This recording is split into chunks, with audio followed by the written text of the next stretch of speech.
So listen, we just had the press conference from Geneva, from the Swiss. We have this sort of a reprieve on the trade deal with the United States and China. Sitting here in Brussels, sitting in Athens, what does that tell you about what the United States is trying to achieve? And do you think that puts us closer towards some kind of resolution with the United States? First of all, it's great to be with you. I think that the news are positive. It's a positive development, the one that we're seeing. Obviously, we will have to study the details of any agreement, as we plan to do in the Eurogroup and the ECOFIN meetings with my colleagues at the EU Council.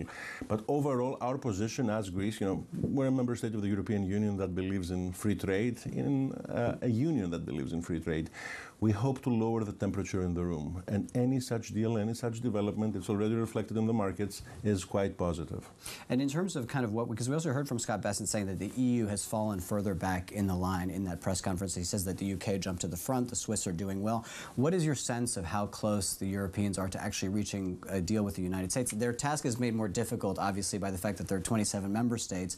Do you think that that puts us at a disadvantage here in Europe in terms of negotiating an actual outcome? I had the chance to meet with Scott Bessent in Washington in the context of the IMF spring meetings, and my message to my American colleague was the fact that we hope to move quite fast, quite swiftly vis-a-vis achieving a very positive trade deal. The position of my Prime Minister, of Kyriakos, was ideally we should have a 0-to-0 tariff relationship with the United States. As I said, we hope to lower the temperature in the room. Yeah. I think it's feasible. We are a 27 member state union, as you suggested, but I think that we can move quite fast. And given what we saw from the UK, you still have those 10% tariff barriers there. Does that give you an idea of kind of what you can hope for from a deal with the United States? Because 0-to-0 seems fairly unlikely at this stage. Well, look, we're going to shoot for the best. We're hoping to achieve the best. Generally speaking, we should try to remove trade barriers. But if you look at the EU budget, by the way, at the structure of the EU budget, I think around 13.7% of the EU budget already comes from tariffs as we speak. It's part of the overall EU trade architecture.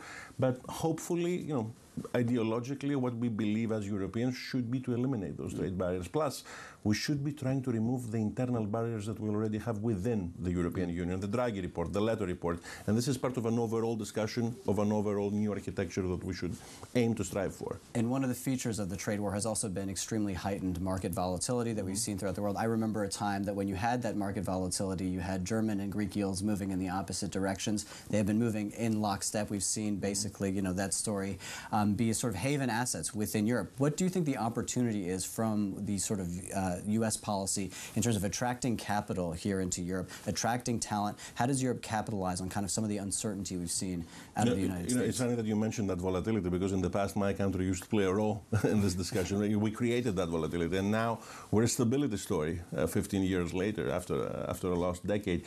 Plus, to add to your point, we discussed tariffs. Uncertainty is a much bigger problem. So the positive premium of those discussions, of those trade deals that we're seeing on the ground right now on behalf of the United States, with China, with the United Kingdom, with us as a next step, is to remove that uncertainty from the table in order to have a positive growth dividend in this debate. Is it an opportunity for Europe? Yes, we should always view crises as opportunities. If you look at European history, by the way, in every move of European integration, you had the crisis that catalyzed that integration, which we then metabolized as a positive institutional reform move. We should be able to do the same. The banking union, the savings and investment union, the capital markets union, all of those things that we have been discussing, as you very well know, for quite some time. It's a topic, again, of discussion at the Eurogroup meetings, at the ECOFIN meetings. It's an opportunity, and we should grasp it. And when you think about that integration, kind of concretely, because again, as you know, we've been talking about the capital markets union for a decade at least, and now we have some renewed urgency. But I'd like to get a sort of an idea from you. When do you think we can make meaningful progress on this? And where do you sort of stand? Where do you think the sort of hurdles are? The hurdles used to that we had to negotiate a full spectrum of things, of details, of member state sensitivities in all of those discussions.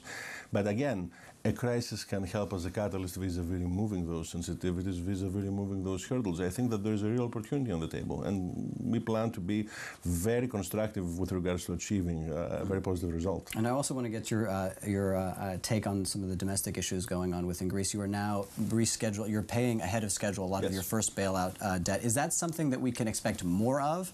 When do you think the first bailout can be completely behind you? Are we expecting that to come ahead of time? It should be completely behind us by 2031. plan. This is 10 years ahead of schedule, as we have been discussing both domestically and internationally. For us, for my generation, for my government, fiscal prudence is not a policy choice. Fiscal prudence is a regime. You know, after having a very difficult decade, a lost decade, we lost 24 points of GDP. Right now we're growing ahead, much higher than the EU average, 2.3% growth. We had a headline surplus. 6 countries in the EU had a headline surplus. We were one of the 6. And we plan to continue de-escalating our debt. We don't plan to pass the bill to the next generation as all the previous generations in Greece did. And in this context, we hope to create positive tailwinds, even if we see negative headwinds in the international economy. And part of the contributor to that surplus that you had, that surprise surplus that you had last year, ahead of that was quite ahead of what anybody had anticipated, was a drive to basically deal with tax evasion, to collect taxes. Again, is this something that we can expect more of going forward? And what is it going to mean budgetarily? Do you expect more surpluses in the future? And how big, do you have an idea of how big that shadow economy is and how much revenue could be there for you? The first point would be that the expectation for the next primary budget surplus for next year, for this year, is 3.2%. So overall, we hope to achieve primary budget surpluses in all future scenarios. Second, if you look at studies that were conducted on behalf of the IMF in the previous years, the shadow economy was calculated to be in the ballpark figure of 30%. In the past, it was even 40%. In the last IMF study that calculated the shadow economy in Greece, the number was 15%. And right now, it's even lower. We plan to lower it further using digital technologies to capture tax evasion. We managed to do that and achieve the budget surplus that you mentioned before. We had a VAT gap. We have a value-added tax in Greece. Half of that VAT gap is already captured by our smartly shaped policies. We hope to do more. Overall, I would say digitization is a success story for Greece. If you look at our government platform, gov.gr, it has more than 2,000 services offered digitally. And I've talked to a lot of finance ministers over the last couple of months, and as you can imagine, the focus has been on trade. And I just want to return to that just for a moment. Do you have an idea, do you have your arms around how damaging this could be to the trade war is to the Greek economy, or is it still too early to say? Because every finance minister I've spoken to the last few months say that basically it's incalculable. Now, do you have an idea of what the damage to the Greek economy could be? I adhere to the position that it's extremely difficult to calculate the effects. The primary level effects in Greece, if you look at them, they are limited. We have less than 5% of our exports. 4.8% of our exports go to the United States. It's less than 1% of our GDP. But it's a huge flow for trade. But it's a huge flow for, we're a maritime nation. It's a huge flow for trade. We're primarily worried about the second order effects. What would happen, for instance, if the American economy moves into a recessionary or even to a stagflationary environment? What happens if you have a recession in certain European markets which directly interact with the Greek economy? All of those things worry us. This is why we believe that we should remove as much as we can the heat from the room. And one of the topics that you'll be discussing today will be, no doubt, the defense plans within Europe in terms of dealing with, and Greece is one of the sort of highest spending nations in terms of GDP and the NATO commitment, above 3%. You know, the Trump administration would like to see 5%. Do you think that we need to get to a world where we're closer to 5% rather than 2%? And is there an avenue to get there without European joint debt? And where do you sort of appraise the debate on the question of joint debt for defense in Europe? Well, I would say, first of all, that for us, defense spending was not a policy choice per se. For us, it was geographic destiny. It was one of the things that we had to focus on and invest on many generations before. And we're hoping to do it better in the future with more spillover effects in the economy. There were certain Bloomberg reports in the past which underlined that Greece was not spending the defense amounts in the maximum spillover effects capability that it could. We hope to do more of this. For us, that would be a growth dividend. But overall, the treatment of defense spending as it currently takes place in the context of the EU Council, I think, is positive. We should have some exemptions vis-a-vis the new fiscal rules of the European Union, and the current geopolitical environment mandates those exemptions. And you know, we paid our fair share even before. More EU member states should be able to do that. Germany is now doing that. I think that we should have those degrees of flexibility with regards to achieving this. And just a sort of final question on trade, because this is another question that I think is a very big one, a difficult one to answer. When we look at the trade barriers that were erected between China and the United States, the big concern is that all of that overcapacity flows to rich markets. There really is only one that rivals the United States, that is the European Union. How do you treat some of that oversupply coming from China, potentially coming into the European market?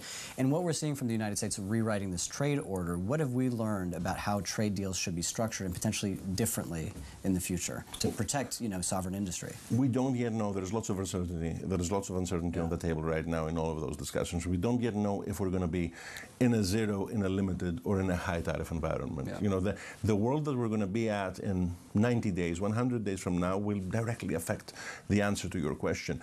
But what we do know is that tariffs are going to directly affect supply chains. If we look at what happened in the past, take the 1930s, the Smoot-Hawley Tariff Act of the United States. This had a very adverse effect for the global economy. We should do our best with regards to trying to avoid that at all costs, and this is what we plan to do at the Eurogroup and at the ECOFIN meetings.